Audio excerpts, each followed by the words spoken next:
আমরা আজকে এমন একটি সূরা থেকে কথা শুনবো, ভালো করে মনোযোগ বাড়াতে হবে। এমন একটি সূরা থেকে কথা শুনবো, আমরা 10টি আয়াত নিয়ে কথা শুনবো।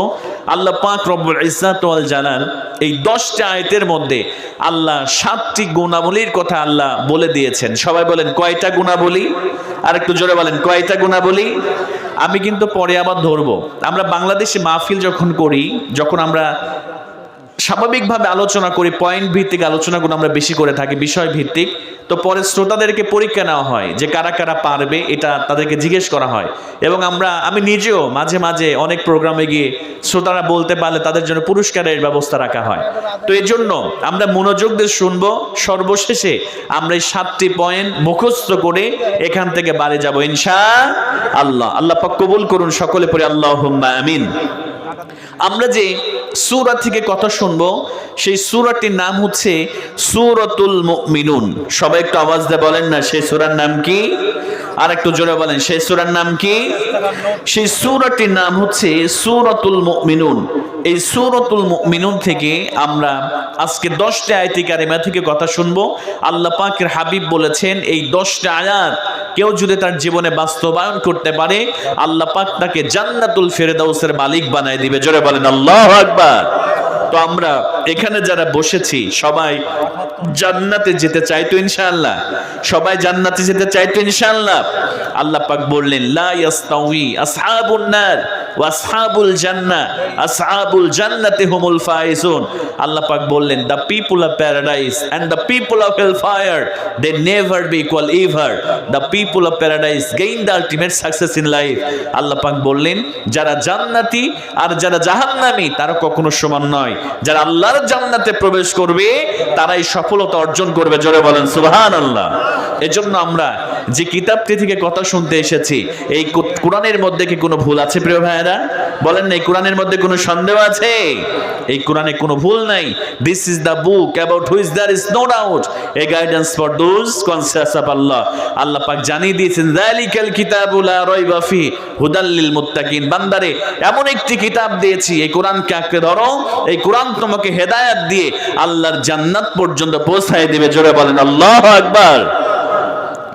আল্লাহ রাব্বুল আলামিন সূরাতুল ইব্রাহিমের 1 নম্বর আয়াতে বললেন, আল্লাহ রাব্বুল আলামিন সুন্দর করে জানাই দিলেন বান্দারে শোনো শোনো কেন এই কোরআনুল কারীম আমি নাজিল করলাম।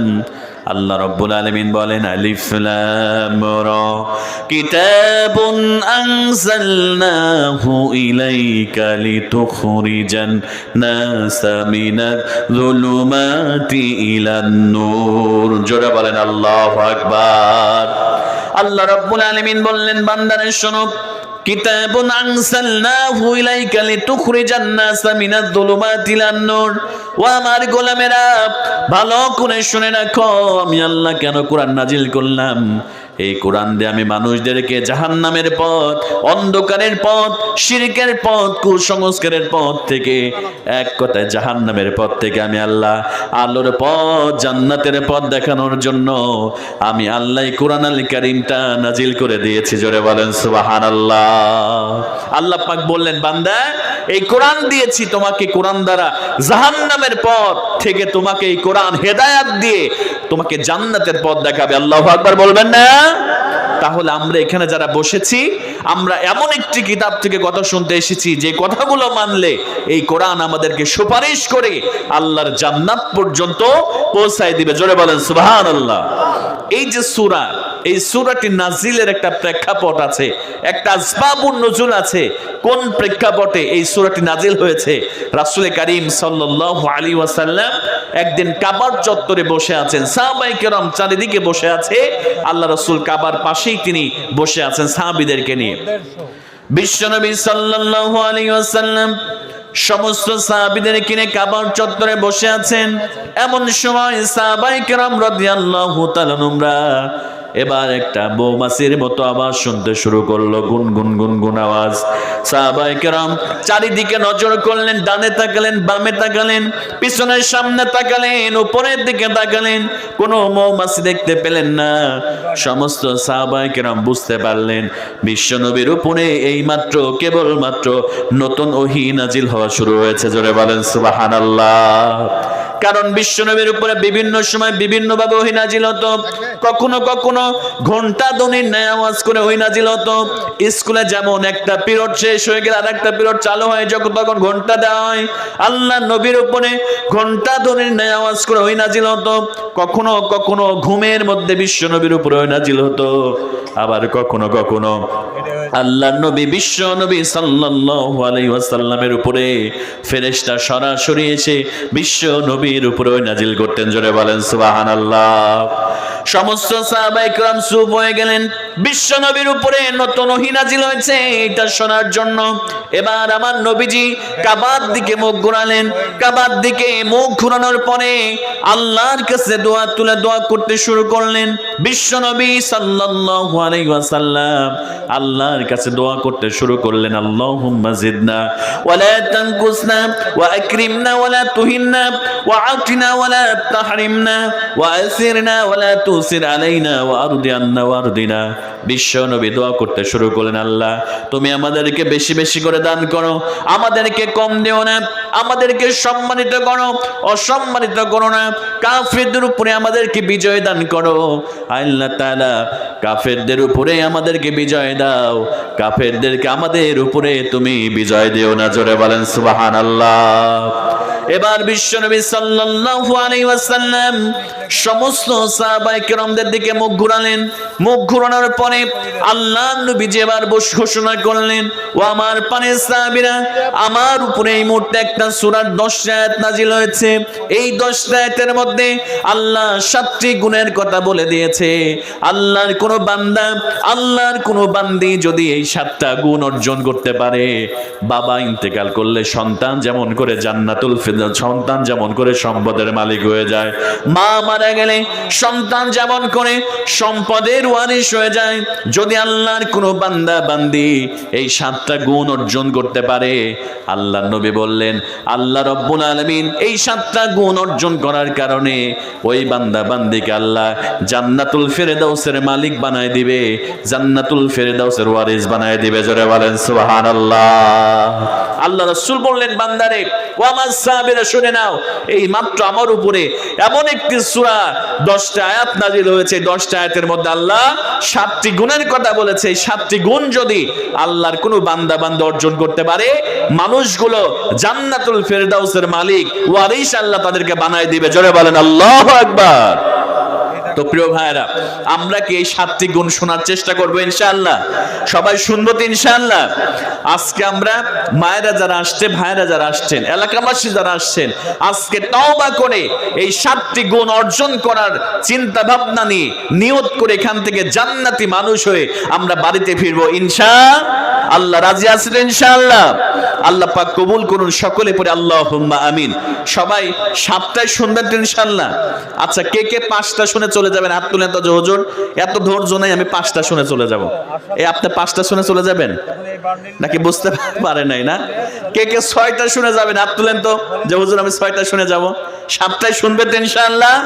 ইনশাআল্লাহ। আমি সংক্ষেপে 7টা গুণ সম্পর্কে আমি আপনাদের সামনে আমি বলে দেব ইনশাআল্লাহ। আল্লাহ পাক সুবহানাহু ওয়া তাআলা এবার সুন্দর করে শুরু করছেন এভাবে। আল্লাহ পাক বললেন, কদ আফলাহাল মুমিনুন। জোরে বলেন আল্লাহু আকবার। Successful indeed are the believers. আল্লাহ পাক বললেন, সফল হয়েছে তারা, ঈমান এনেছে যারা। জোরে বলেন আল্লাহু আকবার।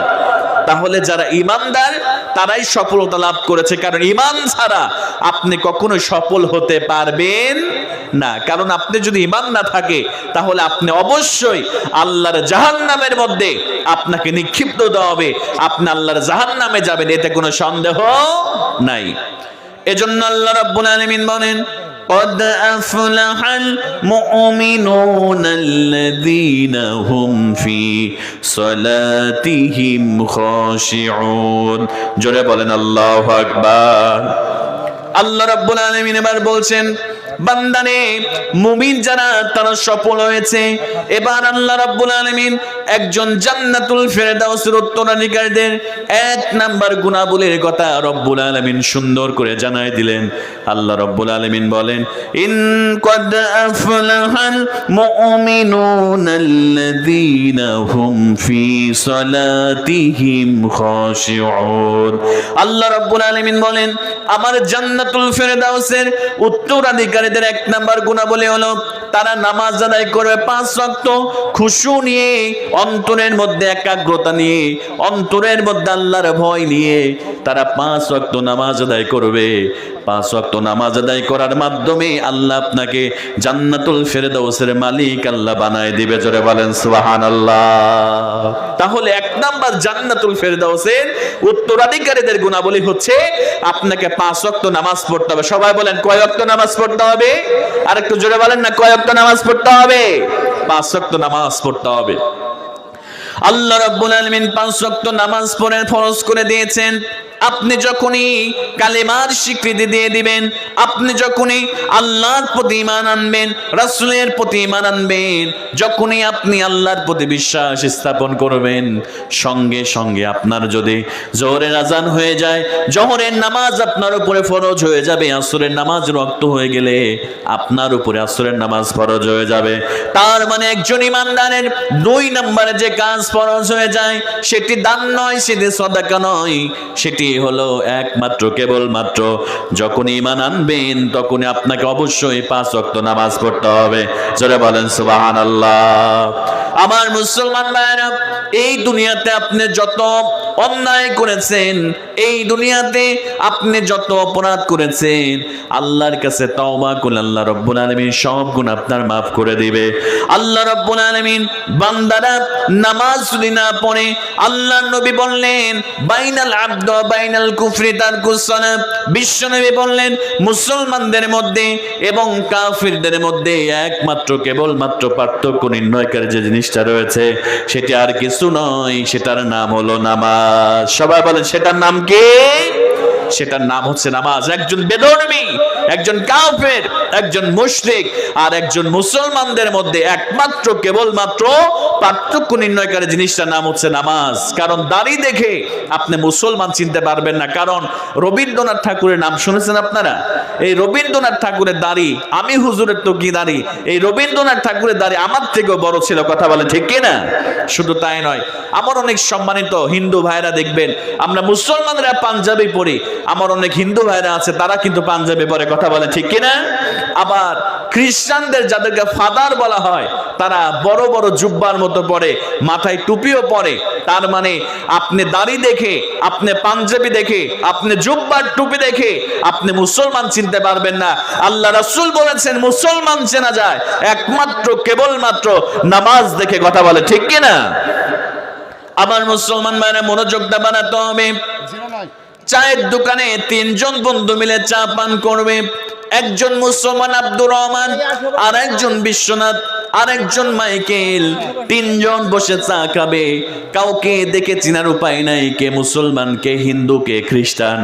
এবার যখন মসজিদে মুয়াজ্জিন আজান দিয়ে দিবে, হাইয়া আলাস সালাত, হাইয়া আলাল ফালাহ, নামাজের জন্য আসো, কল্যাণের জন্য আসো। এবার যে আব্দুর রহমান মুসলমান, সে আর চা খেতে পারবে না। চায়ের কাপটা ফেলে রেখে সঙ্গে সঙ্গে ওযু করে সে মসজিদের দিকে চলে আসবে। জোরে বলেন সুবহানাল্লাহ। যে মুসলমান হবে সে আর চায়ের কাপে চুমুক দিতে পারবে না, সে সঙ্গে সঙ্গে চায়ের কাপটা ফেলে রেখে মসজিদে চলে আসবে। জন্য মুসলমান ভাইরা, যদি জান্নাতুল ফেরদাউসের মালিক হতে চান আপনাকে 1 নম্বরে নামাজ পড়তে হবে।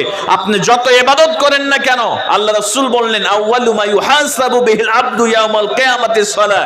আপনি যতই দান করেন, যতই সাদাকা করেন, যতই ভালো ভালো কাজ করেন, যদি নামাজ না পড়েন, আল্লাহ রাসূল বললেন কিয়ামতের মাঠে একমাত্র সর্বপ্রথম যে জিনিসটার হিসাব নেওয়া হবে সেটি হচ্ছে নামাজ। নামাজ ছাড়া আপনাকে 1 কদম এদিকে, আপনাকে 1 কদম বামে, ডানে, সামনে, পিছনে আপনাকে নড়তে দেওয়া হবে না। আল্লাহ পাক রব্বুল ইজ্জাত ওয়াল জালাল আগে নামাজের হিসাব নেবে, এরপরে আপনার অন্য হিসাব। জোরে বলেন নাউযুবিল্লাহ। এজন্য আল্লাহ রাব্বুল আলামিন বললেন বান্দারে জান্নাতুল ফিরদাউসের মালিক হতে যদি চাও 1 নম্বরে তোমাদেরকে নামাজ পড়তে হবে। এই নামাজটা খুশু নিয়ে আন্তরিকতার সহিত সুন্দর করে তোমাকে নামাজ পড়তে হবে। জোরে বলেন সুবহানাল্লাহ। আন্তরিকতার সঙ্গে নামাজ পড়তে হবে। অনেকেই দেখবেন নামাজের মধ্যে উদাসীন, নামাজে দাঁড়িয়ে দাড়ি ধরে টানাটানি করে, অনেকে জুব্বা ধরে টানাটানি করে, বামে কে দাঁড়িয়েছে সেটাও দেখে ফেলে, ডানে কে দাঁড়িয়েছে সেটাও দেখে ফেলে, মাথার উপরে ফ্যান কয়টা আছে আছে এটাও দেখে ফেলে, গুনে ফেলে, এরকম মুসল্লি আছে না নাই? বলেন না, আছে না নাই? আমাদের বাংলাদেশে একদিন এক মসজিদে নামাজ পড়তে ঢুকে এমন সময় হঠাৎ করে কারেন্ট চলে গেছে। পাশেই এক চাচা দাঁড়িয়েছে, বলছে ওজ্জা কারেন্ট চলে গেল।